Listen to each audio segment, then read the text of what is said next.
네, 오늘 우리 함께 나눌 말씀은 마가복음 7장 24절에서 30절입니다. 마가복음 7장 24절에서 30절. 한 절씩 교독한 이후에 마지막 절 합독하도록 하겠습니다. 마가복음 7장 24절에서 30절. 예수께서 일어나사 거기를 떠나 두로 지방으로 가서 한 집에 들어가 아무도 모르게 하시려 하나 숨길 수 없더라.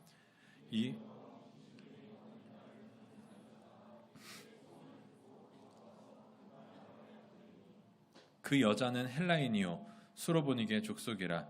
자기 딸에게서 귀신 쫓아내 주시기를 간구하거늘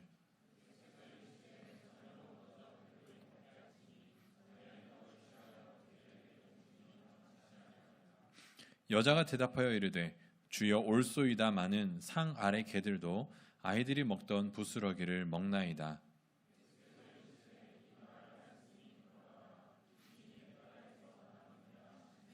함께 읽겠습니다. 여자가 집에 돌아가 본즉 아이가 침상에 누웠고 귀신이 나갔더라. 아멘. 네, 반갑습니다. 혹시 우리 메이커스 지체들 안에서 욕을 좋아하시는 분은 없으리라 생각합니다. 우리나라에는 꽤 많은 욕이 있죠. 여러 가지 다양한 욕이 있는데 그 욕 중에서 특별히 많이 쓰이는 동물이 있습니다. 바로 개죠. 오늘 본문 속에서 우리 예수님이 그 비슷한 욕을 하십니다. 우리가 그 가운데 대체 무슨 일이 있었는지 한번 보시면서 귀한 은혜 나누기를 소망합니다. 오늘 배경은 두로입니다. 두로는 오늘날의 이제 시리아 쪽에 있는 지중해 쪽이거든요. 저게 이제 이스라엘이 있고 왼쪽이 지중해, 이란이 있고 아래 이라크에 있는 그쪽 이제 내용입니다. 이스라엘 있는 쪽 위쪽이죠. 시돈인데요. 우리가 성경 속에서 보면은 시돈과 두로라는 것을 많이 들어봤을 거예요. 이제 거기를 보시면 바로 저쪽 부분입니다. 저 위에 아래가 이제 요단, 갈릴리 호수, 사해 이렇게 쭉 있고요. 그 위에 이제 시로와 두로, 시돈과 두로 이렇게 되어 있는데 오늘 본문은 21절에 예수께서 거기서 나가사 두로와 시돈 지방으로 들어가시니라고 하는 이 마태복음 병행 본문과 함께 봤을 때 저쪽 지역에서 있었던 내용입니다. 여러분들이 두로를 어떤 곳으로 생각하고 계시는지 모르겠습니다만 성경 속에서 두로는 굉장히 부유함의 상징입니다. 무역으로 굉장히 부강했었던 도시고요. 성경 몇 곳에서 두로에 대한 설명을 찾아보면 다음과 같습니다. 이사야 23장 8절을 보면 면류관을 씌우던 자요 그 상인들은 고관들이요 그 무역상들은 세상의 존귀한 자들이었던 두로에 대하여. 두로는 굉장히 존귀한 자들, 무역상들, 상인들 이렇게 나오고요. 또 그 스가랴 9장 3절을 보면 두로는 자기를 위하여 요새를 건축하며 은을 티끌같이 금을 거리에 진흙같이 쌓았도다. 즉 굉장히 부강했었던 무역 도시 국가였다라는 것을 성경 속에서 계속해서 이야기해 주죠. 그리고 그것을 의미하기도 합니다. 에스겔 27장을 보게 되면 저기 보진 않겠지만 27장 전체에 두로가 얼마나 많은 무역국들과 무역을 했는지 그 무역국들에 대한 이름이 나옵니다. 그만큼 이 두로와 시돈 지방은 부유한 도시, 부유한 지역이었다고 생각하시면 되겠습니다. 그곳으로 예수님의 소문이 퍼져 들어갔습니다. 예수님은 숨으려고 했지만 예수님이 오셨다라는 그 소문을 숨길 수가 없었고 그 소문을 들은 가운데에 더러운 귀신 들린 딸을 가진 여인이 소문을 듣고 나옵니다. 성경 본문 마가복음을 보면 마가복음의 분위기는 조금 정적입니다. 예수님의 앞에 그 여자가 엎드리니라 이렇게 끝나죠. 그래서 그저 예수님 앞에 나와 울고 엎드리는 느낌으로 마가복음은 이야기하지만 병행 본문인 마태복음은 조금 다릅니다. 가나안 여자 하나가 그 지경에서 나와서 소리질러 이르되 주 다윗의 자손이여 나를 불쌍히 여기소서 내 딸이 흉악하게 귀신 들렸나이다. 자, 여기서 소리 지른다라는 말은 보편적으로 우리가 소리 지를 때 쓰기도 하지만 이때 쓰였다라는 것을 생각하면 조금 이미지가 조금 색다릅니다. 바로 마가복음 5장 5절에 밤낮 무덤 사이에서나 산에서나 늘 소리 지르며 돌로 자기 몸을 해치고 있었더라. 누가 그러고 있었을까요? 마가복음 5장 기억하시죠? 거라사 지방에 군대 귀신 들렸던 자.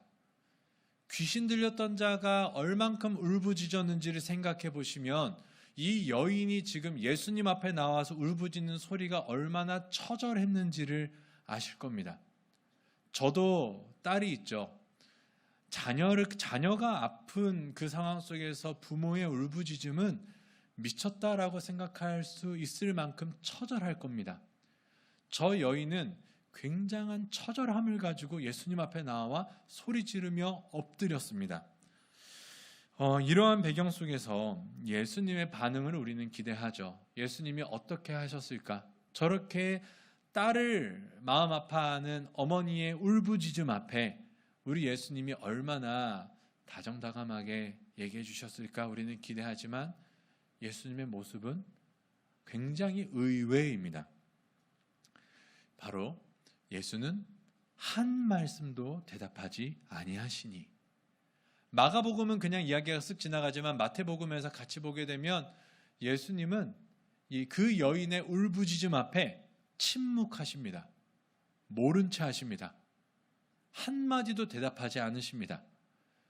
그러니까 시끄러워서 제자들이 와서 예수님, 저 여인의 울부짖음이 너무 시끄러워서 견딜 수가 없습니다. 아무것도 할 수가 없습니다. 그러니까 예수님, 가라고 하시던지 뭐라고 해주시던지 좀 거절하려면 단호하게 거절을 해주시고 가라고 하면 가라고 해주세요라고 이야기를 하고 있는 겁니다. 여러분, 이 침묵의 애매함이라는 것을 여러분들이 아실 거예요. 아니라면 아니라고 해주시던가 맞다면 맞다고 해주시던가 그러면 괜찮은데 침묵하고 계시면 그 앞에 있는 사람의 마음은 어떻겠습니까? 무너지죠. 더 처절해지죠. 이러한 배경 속에서 오늘 성경은 이 여인이 어떠한 여인인지를 이야기를 해줍니다. 그 여자는 헬라인이요 수로보닉의 족속이라 자기 딸에게서 귀신 쫓아내 주시기를 간구하거늘. 마가복음 7장 26절입니다. 오늘 본문. 그 여자는 누구죠? 헬라인이요 수로보닉의 족속입니다. 굉장히 이 소개가 독특합니다. 여러분, 이 예수님의 이야기를 보면 예수님 앞에 병 고침을 받으러 나온 사람, 귀신 들린 사람, 여러 가지 사람들 많이 나오죠. 많이 나오는데 그 사람들에 대해서 일일이 다 소개하지 않습니다. 그런데 오늘 여인에 대해서는 굉장히 자세하게 몇 가지를 이야기를 해주죠. 마태복음만 봐도 아까 이야기했듯이 가나안 여자 하나가 그 지경에서 나와서 이방인 여자가 나와서 이렇게 이야기하고 끝났는데 오늘 마가복음은 굳이 저 여자는 헬라인이다, 저 여자는 수로보닉의 족속이다라고 하면서 굳이 몇 가지의 이야기를 해줍니다. 여러분, 헬라인과 수로보닉의 족속이 뭔지 혹시 아시나요? 헬라인은 우리가 잘 아는 유대인이 아닌 그 다른 이방 민족을 전체 아우릅니다. 성경 속에서는 그릭이기는 해요. 이제 헬라 사람이기는 하지만 그걸 넘어서 그 지역에 있었던 모든 문화에 있었던 이방인들을 다 지칭합니다. 헬라인 하면 성경 속에서 어쨌든 이방인을 알려주고는 있는데, 자, 그런데 수로보닉의 족속이라고 혹시 들어보셨나요? 수로보닉의 족속. 굉장히 낯설죠. 수로보닉에 아마 저와 비슷한 시대를 살았던 80년대에 있는 사람들은 이 게임을 알 겁니다. Age of Empire라고 하는 이 게임인데요. 여러 문명이 나옵니다. 여러 문명 속에서 나오는데, 자, 이 중에서 여러분 페니키아라고 들어보셨나요? 페니키아? 페니키아 중에서도 고대 페니키아인들이 지었던 그 지역이 바로 저쪽입니다. 보이시죠? 위쪽이 히타이트 문명이고 아래가 헤브라이, 우리가 말하는 히브리 족속의 문명권이에요. 그 사이에 페니키아라고 하는 저 두로와 시돈 지방에 있는 지역 보이시나요? 노란 색깔? 저 지역에 있는 고대 페니키아 족속인데 이렇게만 봐도 여러분들 헷갈리죠. 자, 여러분, 우리가 역사 속에서 이야기할 때 자부심을 갖고 이야기하고 싶다면 어느 어느 나라의 후손이라고 우리는 이야기를 하죠? 백제의 후손이라고 하나요? 아니면 신라의 후손이라고 하나요? 고구려의 후손이라고 이야기하죠. 그만큼의 자부심이 있는 거잖아요. 이순신, 우리가 조선의 자부심이라고는 이야기 안 하지만 이순신을 자부심을 갖고 이야기하듯이 고구려의 후손, 우리가 굉장히 자랑스럽게 여깁니다. 동일하게 저 페니키아 문명이 세웠었던 그 나라 중에 하나 유명한 게 있습니다. 그게 바로 어디냐면 카르타고예요. 카르타고가 고대 페니키아인들이 이제 세웠었던 그 섞여 있었던 곳이기는 한데, 그렇기 때문에 이 수로보니게 족속이다라고 하는 것은 굉장히 자부심을 갖고 있는 민족이다라고 생각하시면 됩니다. 굉장히 큰 자부심을 갖고 있었고요. 거기에 지금 이 사람이 어디에 살고 있었죠? 두로와 시돈 지방에 살고 있었습니다. 두로와 시돈 지방은 돈이 많은 부유한 부촌이라고 이야기를 했어요. 두로와 시돈 지방에 살고 있었던 페니키아의 후손 수로보니게 족속인 그 여인, 그렇다면 몇 가지가 정리가 됩니다. 굉장히 고귀한 자고 부유한 자고 자존심이 센 사람이에요. 그래서 몇몇 학자들은 이 여인이 그 지역에 있었던 귀족이었을 거다, 노블이었을 거다, 이렇게 추측도 합니다. 뭐 그것은 나중에 물어보면 알겠지만 결국은 그렇게 볼 수 있는 헬라이니오 수로보니게 족속이다라고 하는 이 여인이 예수님 앞에 처절하게 엎드려서 울부짖고 있었다라는 겁니다. 그런데 이 예수님이 이 여인의 울부짖음을 어떻게 했었죠? 무시했습니다. 모른 채 했어요. 바로 눈앞에 엎드리고 있는데 침묵하셨습니다. 그런데 여기 이 예수님의 의외의 모습으로도 우리는 충격을 받지만 더 충격적인 것은 바로 예수님과 여인의 대화입니다. 26절, 27절 오늘 본문을 보시면 마태복음이 아니라 마가복음입니다. 저게 이제 잘못 기재한 건데 오늘 본문 26, 27절을 보시면 자기 딸에게서 귀신 쫓아내 주시기를 간구하거늘 예수께서 이르시되 자녀로 먼저 배불리 먹게 하였지니 자녀의 떡을 취하여 개들에게 던짐이 마땅치 아니하니라. 자, 자녀는 우리가 잘 알듯이 육적인 아브라함의 후손입니다. 유대인들을 이야기하는 거죠. 원가지 이스라엘 백성을 이야기하는 겁니다. 그런데 그걸 넘어서 지금 뭘 이야기하시죠? 누구에게 주는 것이 마땅치 않다? 개에게 주는 게 마땅치 않다. 지금 개는 누구를 가르치고 있는 겁니까? 너 엎드린 여인에게 이야기하는 겁니다. 내가 자녀들에게 떡을 주는 거는 괜찮지만 내가 개들에게 주겠냐? 저게 원어로 보면은 퀴나리온이라고 해서 저게 개라고 쓰이기도 하지만 조금 더 근접한 내용은 리틀독 또는 랩독해서 작은 개, 강아지, 우리말로 이야기하면 개의 자녀, 욕이죠. 욕입니다. 굉장히 그 사람을 낮잡아 보는 거예요. 굉장히 모욕을 주는 겁니다. 다르지 않아요. 문화가 그렇게 다르지 않아요. 지금 예수님은 충격적인 이야기를 하고 계시는 겁니다. 야, 내가 내 자녀들에게는 떡을 주는 게 당연하지만 그것을 위해서 왔지만 내가 저 개들에게, 퀴나리온에게, 개의 자녀에게 줄 법 하겠냐? 내가 그거 주겠냐? 라고 하시는 거죠. 굳이 저런 얘기 안 하셔도 됐습니다. 굳이 안 하셔도 됐죠. 그렇죠? 지혜로우신 예수님께서 야, 우리 자녀들 주는 것만으로도 부족해. 이게 먼저야 이렇게 이야기하고 끝내셔도 돼요. 근데 굳이 저 단어를 써가면서 그 여인에게 이렇게 이야기하고 계시는 겁니다. 여러분이 저 여인의 입장이었으면 어땠을까 한번 생각해 보세요. 많은 사람들 앞에서 미친 듯이 소리 지르면서 예수 앞에 엎드렸습니다. 왜죠? 처절하니까. 여러분 나중에 자녀 놔보세요.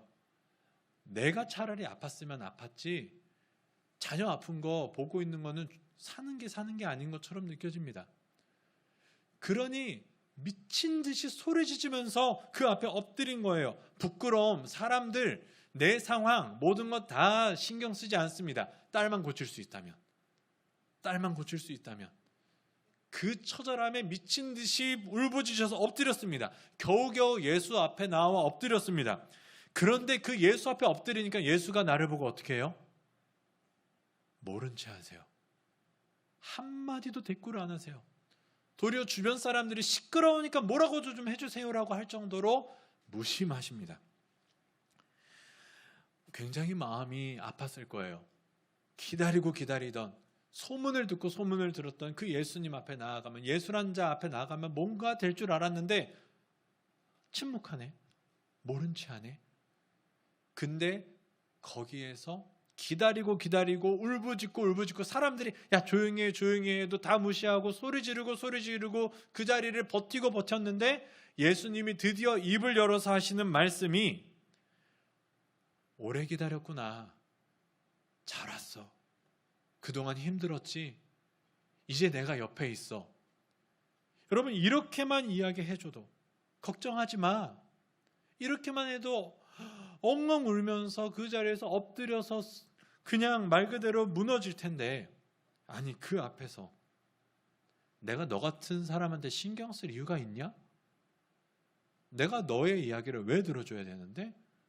이렇게 갑자기, 거기다 더 심하게 너는 개인데, 넌 개 같은 사람인데 내가 왜?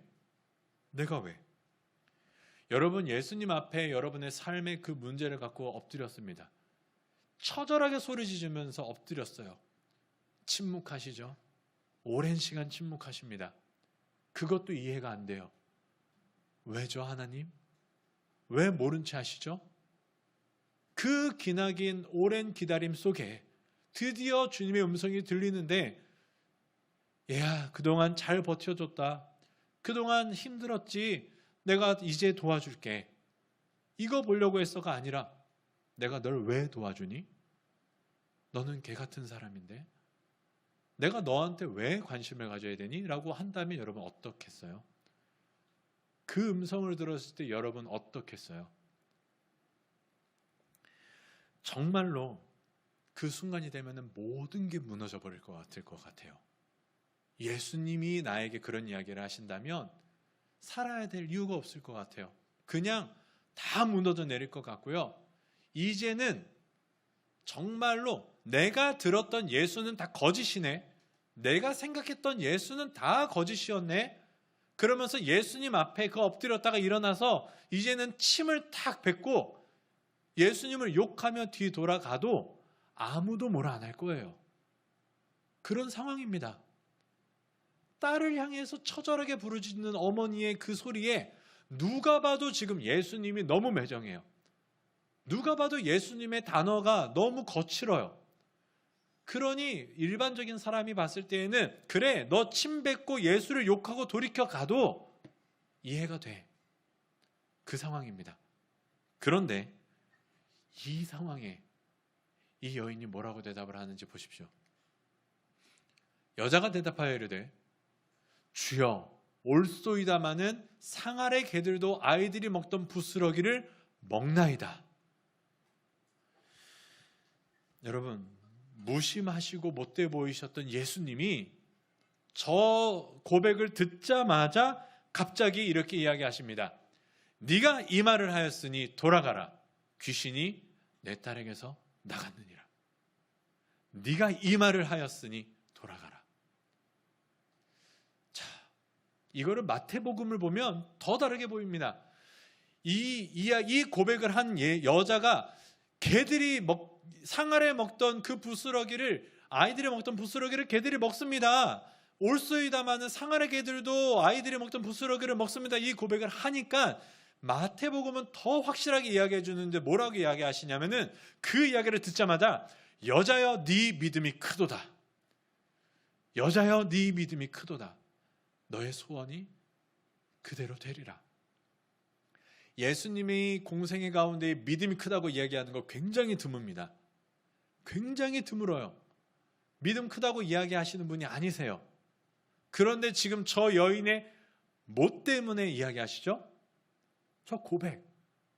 지금 믿음이 크도다 하는 것은 저 고백입니다. 대체 이 고백이 뭐길래, 이 고백이 어떠한 의미를 담고 있길래 주님께서는 갑자기 돌변하셔서 여자여 네 믿음이 크도다. 이제 너의 소원대로 되리라. 이제 그 딸에게서 귀신이 나갔다. 왜 그럴까요? 가능성은 두 가지입니다. 하나는 방금 이야기했죠. 굉장히 치욕적인 순간이에요. 예수님을 등져버리고 가도 아무도 뭐라 하지 않을 그 상황입니다. 그때에도 변하지 않는 간절함으로 주 앞에 엎드려 있다라는 것 하나, 아니면 저 여인의 고백이 정말로 우리가 알지 못한 또 다른 의미를 갖고 있던가. 둘 중에 뭘까요? 간절함일까요? 고백일까요? 당연히 고백이죠. 인간의 간절함, 정성, 이러한 것이 믿음을 증명하진 않습니다. 믿음은 또 다른 이면적인 게 있었어요. 저러한 간절함을 갖고 있는 사람들은 많았겠죠. 그러나 지금 저 여인은 간절함 때문에 네 믿음이 크도다. 네가 욕을 먹어도 있었구나가 아니라 이 말을 하였으니 입니다. 그러면 이 말이 뭘까? 이 고백이 뭘까? 여러분, 이 마가복음 7장의 키워드가 뭘까요? 마가복음 7장의 처음을 보면 바리새인과 서기관들이 나와서 예수님께 시비를 겁니다. 제자들의 어떠한 모습 때문이에요. 무슨 모습이었죠? 먹을 걸 먹는데 손을 안 씻고 먹습니다. 그리고 그 다음에 우리가 설교를 하지는 않았지만 사람이 더러워지는 이유가 먹을 것을 먹음으로 바깥에서 들어오는 것으로 더러워지는 게 아니라 마음속으로부터 나오는 것이 사람을 더럽게 한다라는 게 오늘 본문 위에 있어요. 7장은 정결함에 대한 이야기입니다. 그러한 가운데에 오늘 부스러기를 생각해 본다면, 자, 오병이어와 칠병이어가 있죠. 오병이어는 유대인들을 향한 예수 그리스도의 생명의 떡 되심이었습니다. 칠병이어는 요 다음 이야기지만 이방인들을 향한 예수 그리스도의 생명의 떡 되심이었습니다. 그 가운데에 7장이 존재해요. 7장은 정결함에 대한 이야기입니다. 무엇이 정결하게 할 것인가? 바리새인과 서기관들은 전통을 이야기했습니다. 그러나 그게 아니라 그랬어요.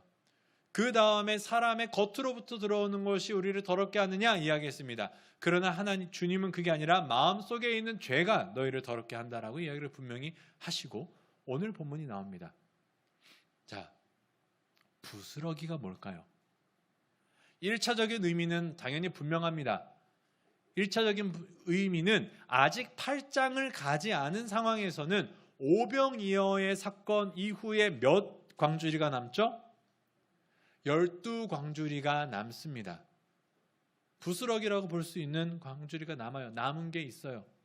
하지만 여인은 그걸 고백하는 거죠. 주님, 저들이 먹고 남은 부스러기일지라도 난 좋습니다. 저 부스러기, 오병이어와 칠병이어에서 말하는 떡은 뭘 의미했다고 말씀드렸죠? 진짜 떡인가요? 생명의 떡 대신 예수 그리스도를 의미한다고 말씀드렸습니다. 즉 예수 그리스도 생명의 떡을 이 여인은 본 거죠. 그런데 그 다음에 또 있습니다. 바로 뭐냐면 유대인들의 떡이 저렇게 되어 있어요. 이거는 그 당시에 이제 문화를 연구하는 학자들이 조금 이야기하는 부분인데, 요즘 코스트코 같은 거 보면 이스라엘 빵이 저렇게 좀 잘 나옵니다. 이스라엘 빵이 보이더라고요, 몇 개. 물론 완전히 똑같지는 않지만 저런 느낌이에요. 자, 그 당시에는 음식을 먹을 때 인도와 같지는 않지만 빵을 찢어서 소스에 찍어 먹는 문화입니다. 로마에도 그렇지만 그 당시의 문화가. 그래서 예수님이 최후의 만찬 때 나와 함께 손을 넣는 자가 나를 팔 것이다 했을 때 그게 소스통에 같이 넣는 거예요. 그러니까 누가 넣는지 아무도 모르는 거예요. 넣긴 넣지만 다 넣었으니까. 근데 여러분 이렇게 카레 같은 거 먹다 보면은 이렇게 찍어서 먹으면 손에 묻어요, 안 묻어요? 묻죠. 그걸 우리는 어떻게 닦습니까? 티슈, 물티슈로 닦죠. 화장실에 가서 닦던가. 근데 그 당시에는 있었을까요, 없었을까요? 그 당시에는 없죠. 그러니까 어떻게 하냐면 먹고 나서 남은 빵 조각, 빵 부스러기로 닦고 버립니다. 그리고 그걸 뭐가 주워 먹죠? 상 아래에 있는 개들이 주워 먹는다. 여러분, 사람의 더러운 것을 닦고 버려져요. 닦고 버려지는 겁니다. 더러운 것을 닦여내지고 자기도 버려져요. 여러분, 정결함을 위해서, 깨끗하게 하기 위해서 내가 더러워지고 버려지는 것, 여러분 누가 생각나시는지 한번 마음속으로 한번 돌이켜 보시기를 바랍니다. 그러한 가운데에 여인이 고백하는 거죠. 부스럭이라도 줬사오니 나에게 주소서. 내가 개입니다. 개 맞습니다. 여러분, 개는 부정한 짐승이에요. 지금 저 고백 속에 여인은 똑같이 고백하고 있는 겁니다. 맞아요. 저는 개와 같은 사람입니다. 부정한 사람입니다. 더러운 사람입니다. 죄인입니다라는 것을 고백하고 있는 겁니다. 그러면서 동시에 하는 말이 괜찮습니다. 부스럭이라도 줬사오니 다른 것 말고 그걸 주세요. 다른 것 말고 그것을 주세요. 여인이 지금 이 고백을 한 겁니다. 주님, 괜찮아요. 내가 개라도 괜찮습니다. 그리고 떨어지는 부스럭이라도 괜찮습니다. 그러니 그게 필요해요. 그게 필요해요. 다른 거 말고 그게 필요해요. 그 고백을 하고 난 이후에 주님께서는 내 믿음이 크도다. 내 믿음이 크도다 라고 하시는 겁니다. 중요한 것은 내가 개입니다라는 인정, 그리고 부스럭이라도 줬사오니 그걸 달라는 고백. 자, 우리 한번 이 말씀을 같이 읽어보겠습니다. 시작. 이 예수는 너희 건축자들의 버린 돌로서 집 모퉁이의 머릿돌이 되었느니라. 다른 이로서는 구원을 받을 수 없나니 천하 사람 중에 구원을 받을 만한 다른 이름을 우리에게 주신 일이 없음이라 하였더라.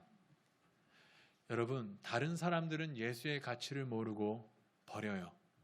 십자가에 못 박아 버리고 건축자의 버린 돌처럼 버립니다. 그게 우리를 깨끗하게 한지도 모르고 바닥에 버려요. 그러나 다른 사람들은 그 가치를 모를지라도 이 여인은 예수를 바로 본 겁니다. 다른 거 필요 없습니다. 부스러기 같은 것이라도 좋습니다. 바닥에 버려진 것처럼 보이는 아무 하찮은 그러한 것이라도 괜찮습니다. 다른 거 말고 예수가 필요합니다. 예수가 필요합니다. 이 여인의 고백을 생각해 보면 굉장한 믿음의 고백이었습니다. 부정하고 더러운 개와 같은 자입니다. 동시에 믿음의 눈을 열어 예수면 괜찮습니다. 예수면 괜찮습니다.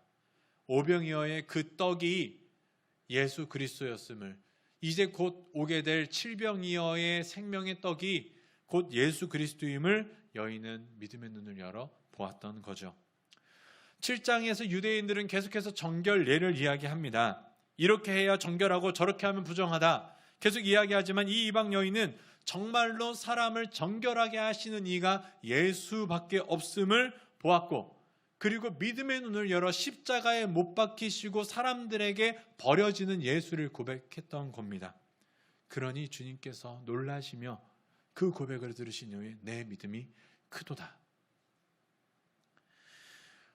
오늘 본문 이전에 보면 많은 사람들이 보입니다. 다 정상인 것 같아요. 그들이 떡 대시던 일을 깨닫지 못하고 마음이 둔하여졌다. 7장에서 아까 이야기했듯이 무엇이든지 밖에서 사람에게 들어가는 것이 사람을 더럽게 하는 게 아니라 안에서 나오는 것이 더럽게 하는 거다. 그러면서 18절에 예수께서 제자들에게 말씀하십니다. 너희도 이렇게 깨닫지 못하느냐? 오병이어도 받고 지금 내가 이렇게 이야기했는데 아직도 뭐가 뭔지 모르겠느냐? 무엇이든지 밖에서 들어가는 것이 사람을 더럽게 하는 것이 아니라 너희 안에 있는 죄, 너희 안에 있는 그 더러움, 그것들이 사람을 더럽게 하는 건데 아직도 깨닫지 못하느냐? 유대인들도 제자들도 모두 아직까지 예수님을 바로 보지 못합니다. 바로 고백하지 못해요. 그런데 이 헬라인이요 수로보니게의 족속인 이방 여인은 믿음의 눈을 열어 예수를 고백했던 것입니다. 사랑하는 메이커스 여러분, 혹시 내가 해결할 수 없는, 내가 감당할 수 없는 그러한 어떤 문제 속에 지금 거하고 있는 분 계십니까? 내가 아무리 노력해도 해결할 수가 없는 상황, 또 현대의학이 해결할 수 없는 어떠한 병으로 인해, 그리고 나중에 기회가 되면 이야기하겠지만 내가 어떻게 할 수 없는 그 마음의 무너짐, 상처들, 그러한 것들 속에서 여러분 예수 앞에 혹시 엎드려 있는 사람 없습니까? 저는 이 여인의 처절함을 너무 잘 알 것 같습니다. 자녀가 아픔으로 인하여 울부짖는 그 여인의 부르짖음을 저는 이제는 알 것 같습니다. 내 목숨을 다 내주어도 전혀 아깝지 않은 그 부르짖음, 동일하게 여러분의 인생 속에서 내가 부르짖어도 내가 어떻게 할지라도 해결할 수 없는 그 문제 속에서 예수 앞에 엎드려서 계속해서 부르짖고 있는데, 부르짖어 왔는데 그게 며칠이 됐을지, 몇 개월이 됐을지, 몇 년이 됐을지, 평생이 될지 모르지만 이상하게도 오늘 본문처럼 우리 예수님이 이상하게 모른 체 하실 때가 있는 것 같아요. 이해가 되지 않아요. 침묵하십니다. 도리어 나의 열심과 정성을 통해 사람들이 도리어 예수님께 어떻게 좀 해달라고 간절하게 요청할 정도로 그렇게 간절한데 예수님은 희한하게 그때에 매정하게 느껴질 때가 있다는 것이죠. 그 가운데에 그렇게 버텨서 엎드려 있었는데 이제는 그 하나밖에 없는 딸이 귀신 들려서 몸부림치는 것을 봐도 너무 힘들고 생각만 해도 눈물이 멈추지 않는 이 어머니의 간절함 속에 주님이 입을 여시는데 정말 수고했다. 내가 옆에 있다. 잘 될 거야.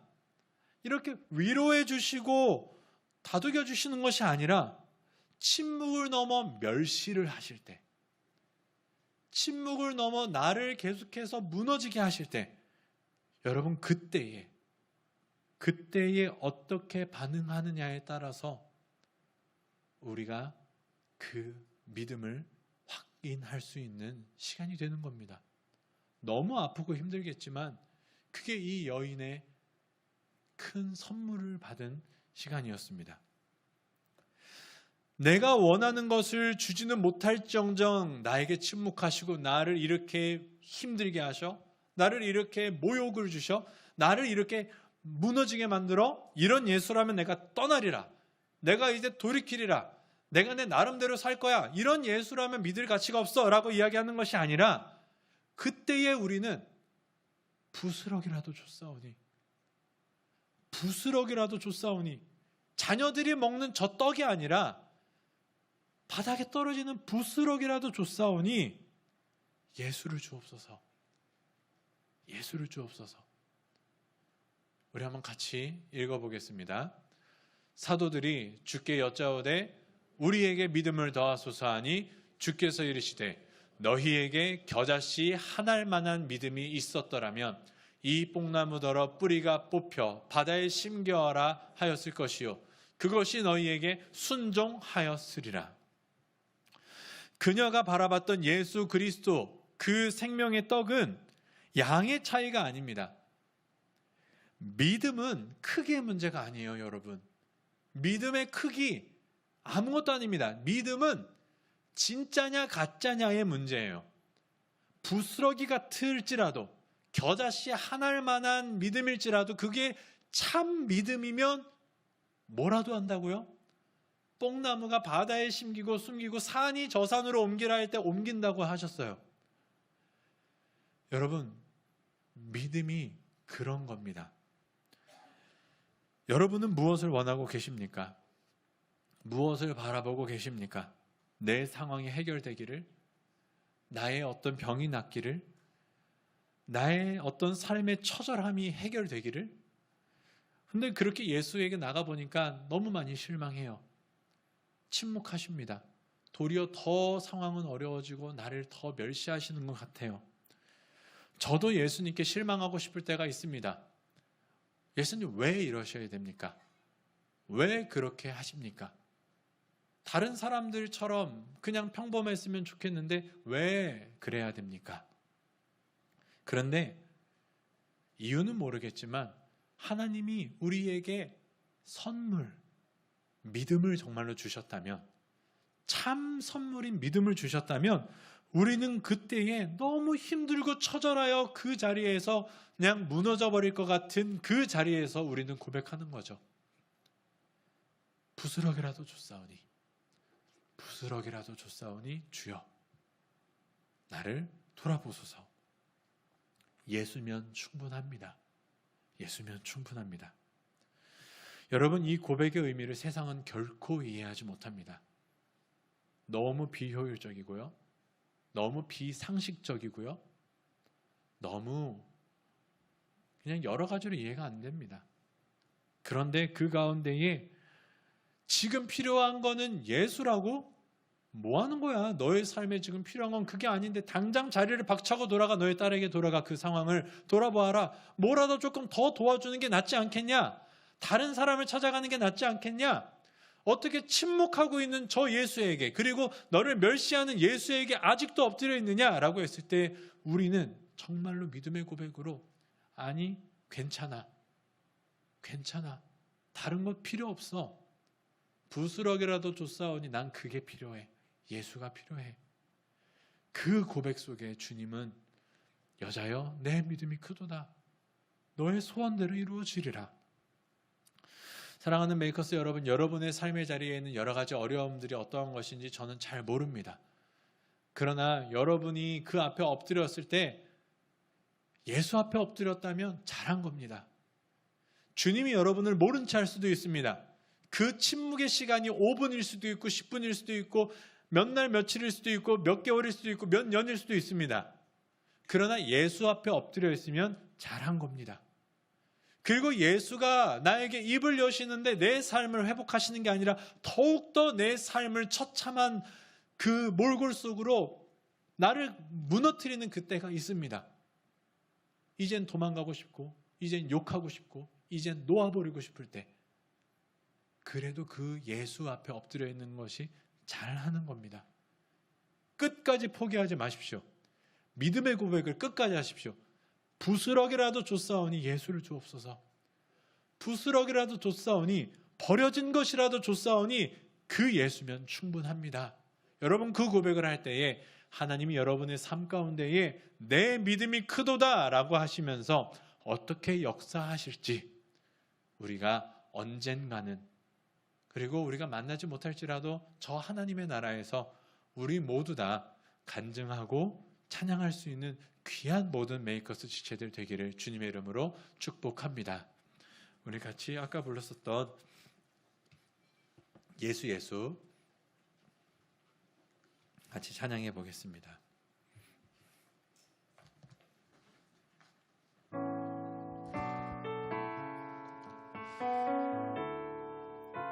우리 가사를 생각하면서 다른 무엇이 아닌 예수 앞에 나오는 우리 모두 되기를 간절히 축복합니다. 슬픈 마음이 있는 자, 몸과 영혼 병든 자, 누구든지 부르시오. 예수 이름 부르시오.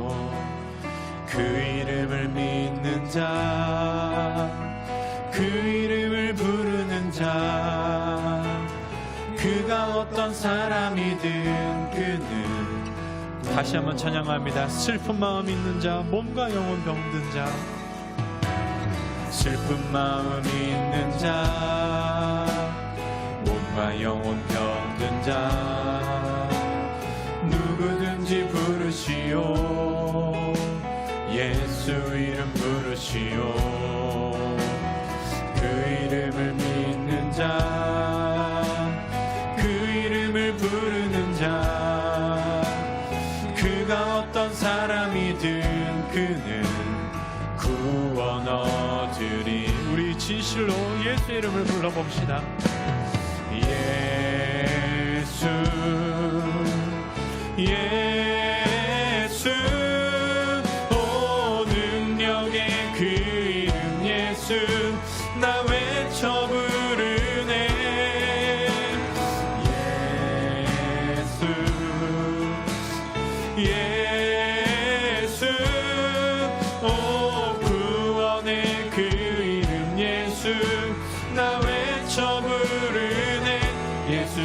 다시 한번 찬양합니다. 슬픈 마음 있는 자, 슬픈 마음 있는 자, 몸과 영혼 병든 자, 누구든지 부르시오. 예수 이름 부르시오. 그 이름을 믿는 자, 그 이름을 부르는 자, 그가 어떤 사람이든 그는 구원 얻으리. 예수 예수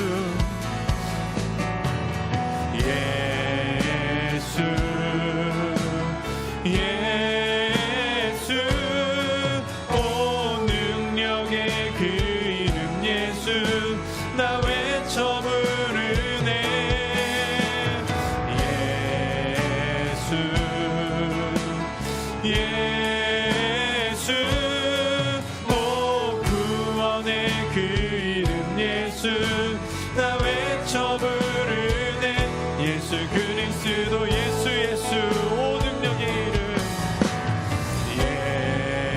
예수 예수, 오 능력의 그 이름 예수, 나 외쳐 부르네. 예수 예수, 오 능력의 그 이름 예수, 나 외쳐 부르네. 예수 그리스도. 우리 이 시간 말씀 붙들고 기도합시다. 나는 정말로 처절함을 갖고 예수 앞에 엎드렸지만 왜 주님 침묵하십니까? 왜 주님 나를 더 힘들게 하십니까? 여러분, 그 마음 그대로 나아가시되, 주여 믿음을 주옵소서. 나의 이 상황 속에서 주를 부인하는 것이 아니라 도리어 그럴수록 주님을 꼭 붙잡는 믿음, 부스럭이라도 줬사오니 엎드려 고백할 수 있는 믿음, 주님이 그 믿음을 보시고 큰 믿음이라 이야기하십니다. 고통이 있는 게 문제가 아니라 고통 속에서 주님을 붙잡는 게 큰 믿음입니다. 우리 이 시간 기도할 때에 하나님, 내 삶을 주님께 맡겨드립니다. 어떠한 상황 속에서도 주님을 간절히 구하는 큰 믿음을 주옵소서. 우리 말씀 붙들고 기도할 때에 우리 한번 주님의 이름을 한번 크게 부르고 기도하겠습니다. 주여, 하나님 이 시간 우리가 기도합니다. 엎드려 있을 때 주여, 나를 위로해 주시는 것이 아니라 더욱더 나의 마음을 아프게 하시고 힘들게 하시고 무너지게 하시는 주님이 이해가 되지 않을 때, 주여 그때에 나에게 믿음을 주소서. 그때에 나에게 부스럭이라도 줬사오니 주님이면 충분합니다 고백하는 믿음을 주옵소서. 주여, 믿음은 나에게서 이루어지는 것이 아니요 하늘에서 내려오는 것이니, 주여 우리 메이커스 지체들이 그 믿음의 고백을 모두 다 하게 하여 주옵소서. 우리 모두가 그 믿음의 고백을 하게 하여 주옵소서. 우리는 이해하지 못합니다. 그러나 그 믿음이 주님 보시기에 큰 믿음이라 하시니, 주여 우리도 그때의 부스럭이라도 줬사오니 예수를 구하는 믿음 더하여 주옵소서. 주님을 떠나지 않게 하여 주옵소서. 주님을 결코 떠나지 않게 하여 주옵소서. 그럴수록 주님을 붙들고 주님과 함께 그렇게 그 자리를 살아낼 수 있도록 도와주옵소서. 우리 시간 한 번 더 기도하겠습니다. 오늘날의 믿음은 너무 피상적으로 변해서 그냥 옛날에 어떤 위소부활을 듣는 듯이 받아들일 때가 있습니다. 그러나 하나님은 지금도 여전히 하나님이시고, 우리 주님은 십자가에서 부활하신 이후에 하늘에 들리셔서 천상왕 되심으로 지금 이 땅을 통치하고 다스리고 계십니다. 우리 주님은 죄가 없으실 분이시지 육신을 입고 오셔서 우리의 연약함, 우리의 부족함 다 아십니다. 그리고 능히 해결하실 수 있는 분이십니다. 우리 시간 다시 한번 기도할 때에 혹시 육신의 연약함이 있다면, 그리고 내 삶의 어려움이 있다면 그 문제를 해결하여 달라고 우리 한번 믿음의 기도를 해봅시다. 주님께서 그 가운데에 언제 어떻게 되든지 간에 주님은 하실 수 있는 분이심을 믿고 우리 다시 한번 주님의 이름을 간절히 부르짖으며 이 여인에게 역사하셨듯이 나의 삶에도 믿음의 고백 후에 주님을 붙잡는 그 역사가 있게 하여 주옵소서. 모든 문제가 주 안에서 해결되는 역사도 허락하여 주옵소서. 우리 같이 주님의 이름을 부르고 마지막으로 기도하겠습니다. 같이 기도합니다. 주 하나님, 이 시간 기도합니다. 이 시대를 살아가는 가운데 이 수로보니게 여인과 같은 이들이 얼마나 많은지요. 세상을 살아가는 가운데에 내가 해결할 수 없는 문제, 내가 해결할 수 없는 상황들, 내가 해결할 수 없는 육신의 연약함, 여러 가지 상황들, 주여 이 모든 것들이 이제는 주님은 해결할 수 없을 것이다 라는 이상한 불신앙에 가까운 고백을 하는 우리들이 되었습니다. 그러나 주여, 우리가 간절히 바라옵건대 믿음의 기도는, 또 믿음의 고백은 주 하나님의 뜻을 이루고 또 주님께서 역사하실 줄 믿사오니 우리 메이커스 지체들이 처해 있는 상황들, 또 메이커스 지체들이 바라보고 있는 여러 가지 문제들이 해결될 수 있는 일 되게 하여 주옵소서. 내 믿음이 크도다, 내 소원대로 되리라. 하나님, 그것이 우리의 정욕대로 구하는 것이 아니라 믿음의 고백 속에 예수를 간구할 때에 일어나는 일인 줄 믿사오니 나의 생각, 나의 계획, 나의 소망, 그러한 것들을 내려놓고 오직 믿음으로 주를 붙잡고 살아가는 자들에게 지금도 역사하시는 줄을 믿습니다. 우리 모두가 그러한 믿음의 귀한 고백들을 할 수 있는 자들 되게 하여 주옵소서.